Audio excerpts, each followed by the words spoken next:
مامۆستا مستەفا دەمباش دووبارە ئەکەرم کا بەردەوامیە بگوتنی خۆبدا ئارمانجا پەیادێژێ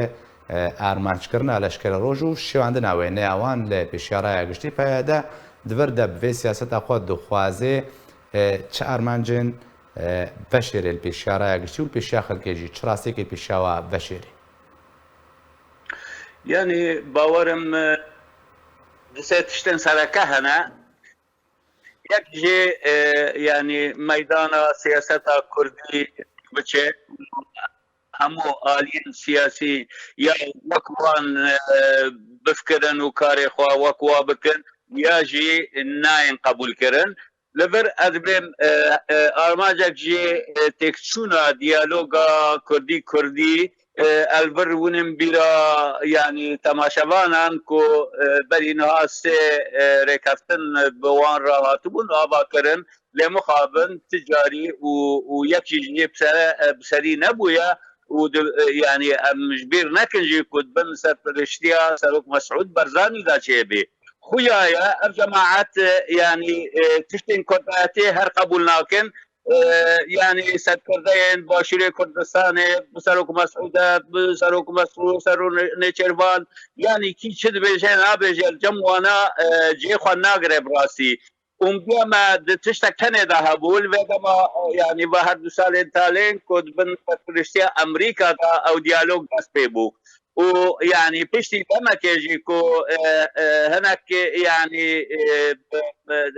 tehdayî gelek li xelkê me hate kirin û mektebê me carî hat şewitandin zanî ew dê komentek jî heye navbêne her du aliya da ku carek dî ev tiştan nayên û bi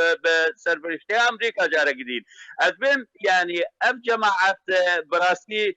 planek siyasî li cem wan heye yani cem wan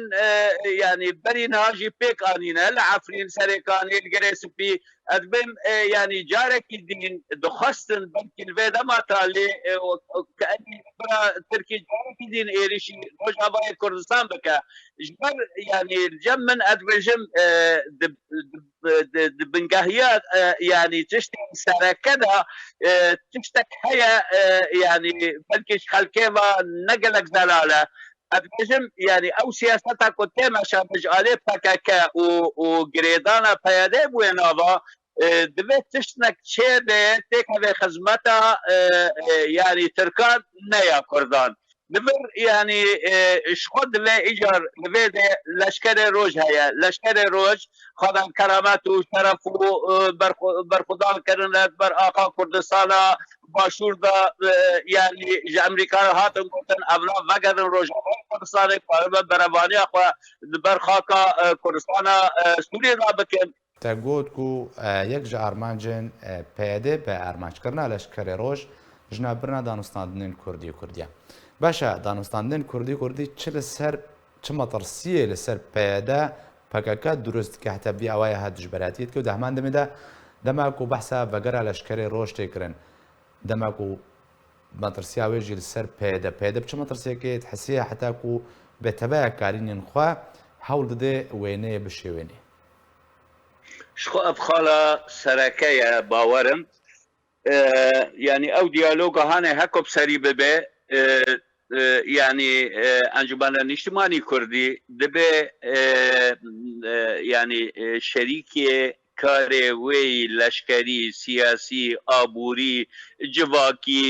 roşenbîrî hemû wara da dibe şerîk pêra ew yani PKK peyada yani ew siyaset ew aliyê ku hemû di hevdû girêdayî dibin serpiriştiya siyaseta PKK da kar dike bawerim ticarî nikare qebûl bike tiştekî xwe nikare bide dest kesî dîn ya kesî tevlî xwe bike ji bo hundirê wî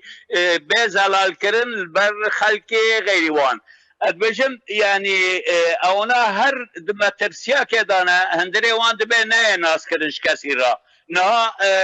peyanekê ev partiyên ku nav xwekirine Wehdel Wetanî ye bo wan re gelo tiştekî wanî tenê heye yani ji hundirê peyadê karibûn nas bikirana yan bes hema alîkarin pêra siyaseta wê yani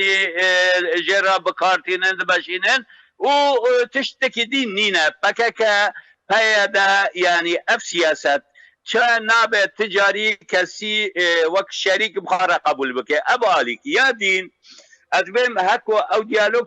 سريبو با وك مبرينهاجي قلت يعني الوان احترام كردان نكر سركردين باشوري كردستان سروك مسعود وانا او احترام نكر جيرا لبا جاري كون امريكا تشكين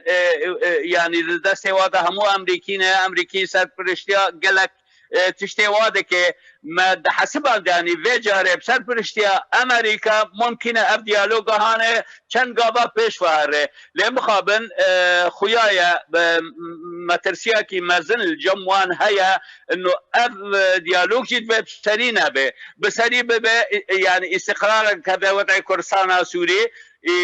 هلوسا سياسية كردي خورت بيد روي ريجيم دا إمكان هيا كود في واريدا يعني ريجيم مجبور ببه دا كذا يعني حواركي ديالوغي بكردان رجبومات كردان لبر يعني أو سياستها بكاكي فيرين نادا كو كرد بقن مافان أساسا باكور كردستان نهيشتن تشتكي باشه به وكو برادر ابراهيم جي بيجي اجي واد بيجن براسي يعني رنگك كار سياسي كردي ده غريداي بهز دكار بيد روي دولتها تركي دا وخدان لغيل ما في كردي بكت بكاكي نهيشتي اباتشتا لروج آواجي ناخذ بهله محاولات قالك مازن كرن كل باشور يعني فيدراليا ويتي كل شيء از باورم طبعا تشتك بورنايه جبر وضعك شرعيه دستوريه قريدايه دستوريه عراقيه وتشتك بينايه لكن سر اشاك جوارات كتخازي وضع يعني نوكو باشور فرد خازي تخازن نواب سريبه به ما مصطفى داوين برس يعني چارچۆڤەی ئەم گوت تایبەت بە ماڵباتێن لەشکری ڕۆژکو هاتنە ناچارکردن هەتا ڤاگۆتنا بێژن دەبن گەفەی دەبن تهدید دەدەنش بن دەبن دەرخستنێژ دەرکردنێژ ڕۆژئاوای کوردستان یانێ پێویستە چوەرێککردن هەتاکو ئەو فشار سەر ماڵباتن لەشکری ڕۆژ وەرێ ڕاکردن ئەڤەیەک یا دوێژی ئەمریکا کۆخوا گەرانتۆر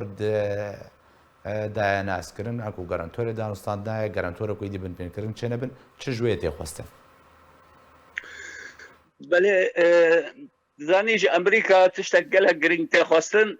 كو يعني هكو دبينه برجواندي و جريدايا بهبونا والروج آوای كردستان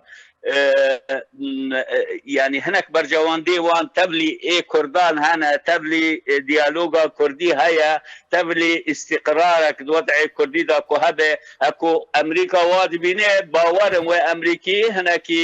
فشار سروا بكن كو يعني اف كريار خراب ابي كو قلكي خراب ده حق بيشورجي روجو ومعلومات واندا كو تكرن ودورة أمريكي باش بلفر هكو يعني وكما قلت كو جنبوية نيرينك سياسي هي خادبينه يعني هناك قريدان برجوان ديوان وكردي دابا قريداي هكو وابي بكن يا دين ادبم يعني تشتي كويرو تخواستن انجمان نشماني كردي و داخلياني و دركت ادبشم وضع كردي نما هاتي قريدان بداخلياني كيتش خلكر بيجيش بوت وك يعني تروي خاصبي بكل برخه كيف من دنگ خوا جاند ادبشم بيتري ولو تخواستن مخابن او بريار خويايا امكان نينا كو انجمانا نشماني كردي بسينه دكار بداكه فلانان و خابيشاندانان دروي و كريار وسياسات جلكي خراب بحق يعني بيشواجي روجو ومالبات وانادا هذا ايرو يعني كو بدي معادله بقهره غيري وي تشتكي دين نينا يعني غيري وي تشتكي نينا كو كسا كاربه تشكي بك جبت شكل داس واضح ايرو همو بله گەلک سپاس ji بۆی مامۆستا مستەفا جومعە ئەندامێ پۆلیدۆریا پارتیا دەموکراتە کوردستان سووریا